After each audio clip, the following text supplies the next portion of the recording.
Il grande e mai dimenticato Enrico Berlinguer scriveva: «Se i giovani si organizzano, si impadroniscono di ogni ramo del sapere e lottano con i lavoratori e gli oppressi, non c'è più scampo per un vecchio ordine fondato sul privilegio e sull'ingiustizia». I giovani sono la speranza di questo paese, ma va data loro la possibilità di essere forza per questo paese. Ed è per questo che mi duole sempre essere critico nei confronti delle istituzioni di questo paese, nei confronti delle politiche degli ultimi anni di questo paese, ma è necessario per svoltare quella che è la sorte di un paese come l'Italia.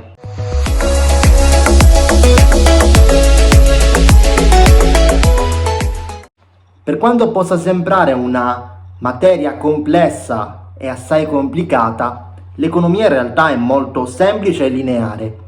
Dai fondamenti dell'economia impariamo che un paese quale l'Italia cresce solo se crescono due variabili. Poi è molto più complicato il meccanismo, però banalmente cresce se crescono la N, cioè il numero di abitanti, e l'Italia è in decrescita demografica ormai da tempo. Sappiamo che per coppia il tasso di nati è di 1,3 negli ultimi anni, quindi pensate, ogni 2 persone si perde qualcosa, cioè ogni 2 persone in media si hanno 1,3 figli, cioè stiamo perdendo popolazione, stiamo decrescendo, e questo va avanti di anno in anno.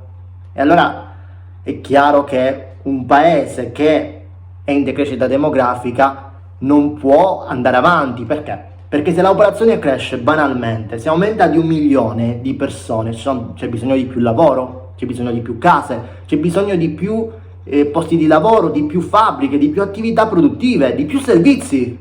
E quindi cresce l'economia, c'è questa spinta positiva. In Italia questo non succede.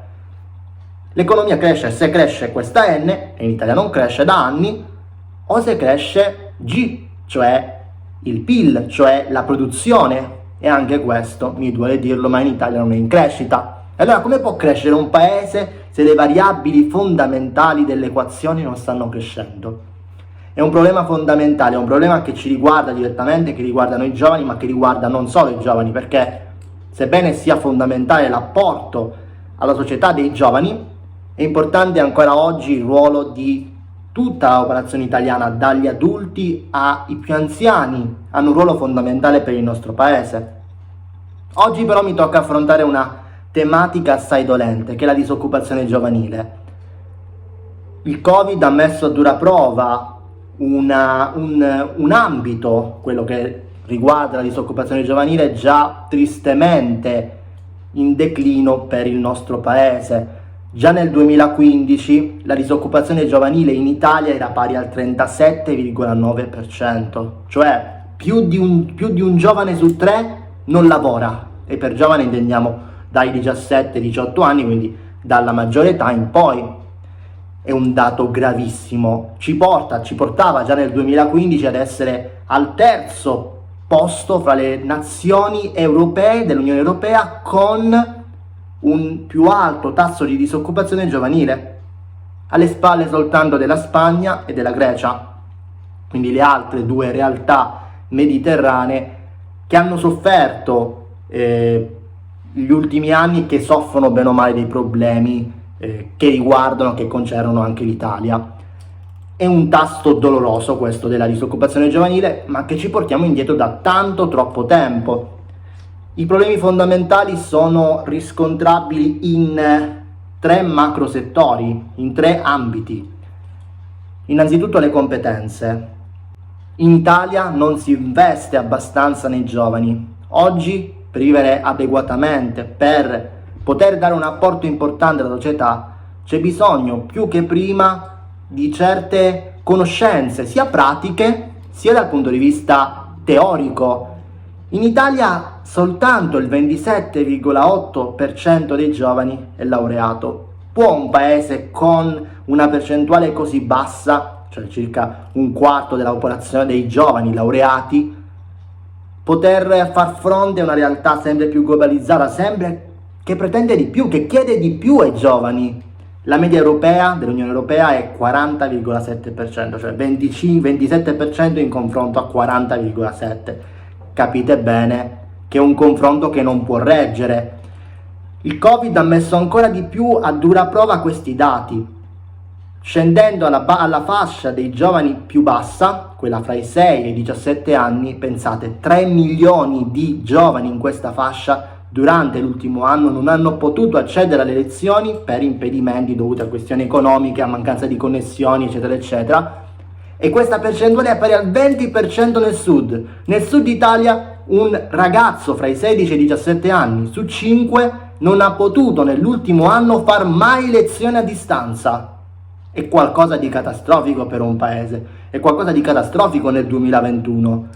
Ne va della sorte del paese, stiamo parlando della sorte dell'Italia. Quindi quella delle competenze è una mancanza importante. E poi i giovani, secondo le imprese, mancano di 2 competenze fondamentali. Non conoscono le lingue, e quello ce lo rimproverano un po' tutti, ma non conoscono la matematica.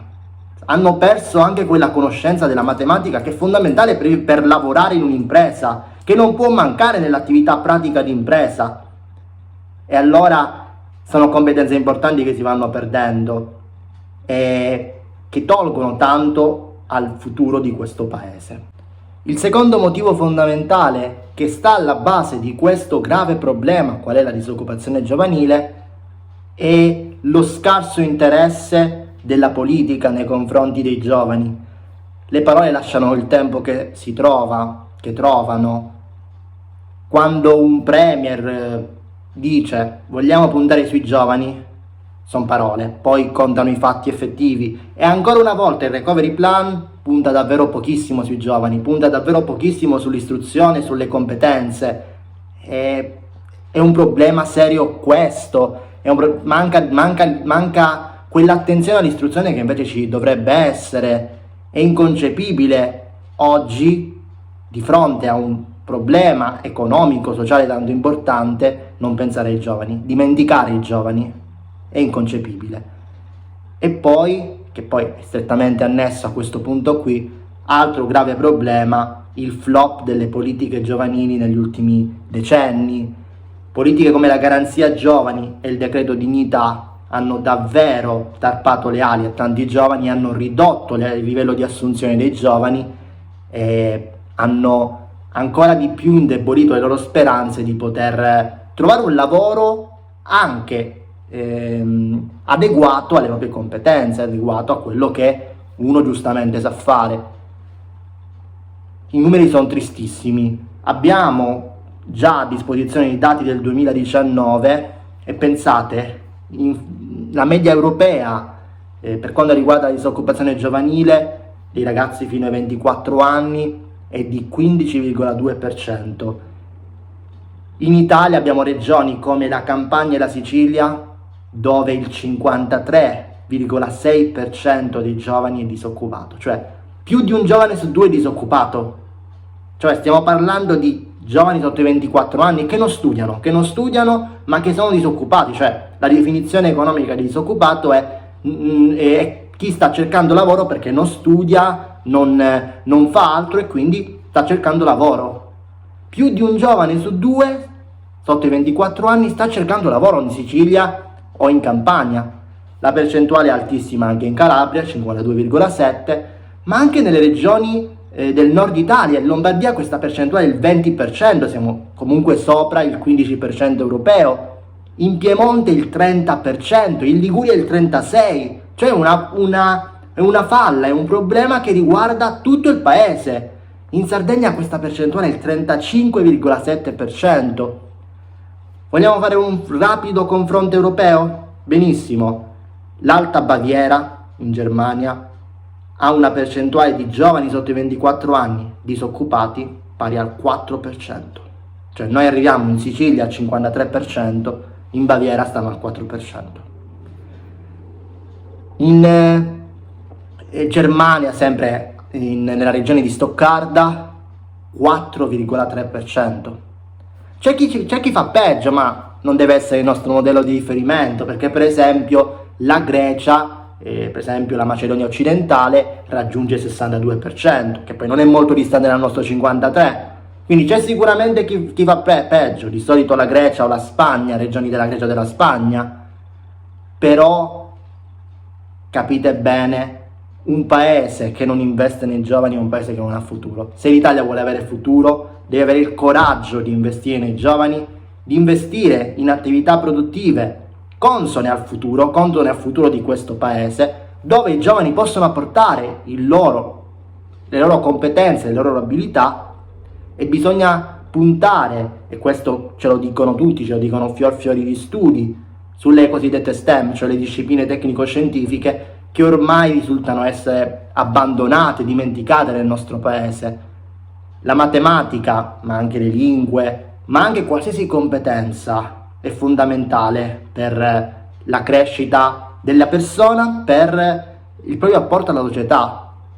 E bisogna spingere i giovani a capirlo, ma bisogna soprattutto dare ai giovani la possibilità di esprimersi, perché in questo paese troppe volte anche la possibilità di farsi valere, di impegnarsi nella vita sociale ed economica, nelle attività pratiche, viene spesso negata, e i giovani non possono stare a guardare mentre si decide la loro sorte, il loro futuro. Ringrazio per l'attenzione, ringrazio come al solito Elena Giugni per l'aiuto e per l'idea di questo video, e vi rimando al prossimo video con l'amico economista. Buon pomeriggio a tutti.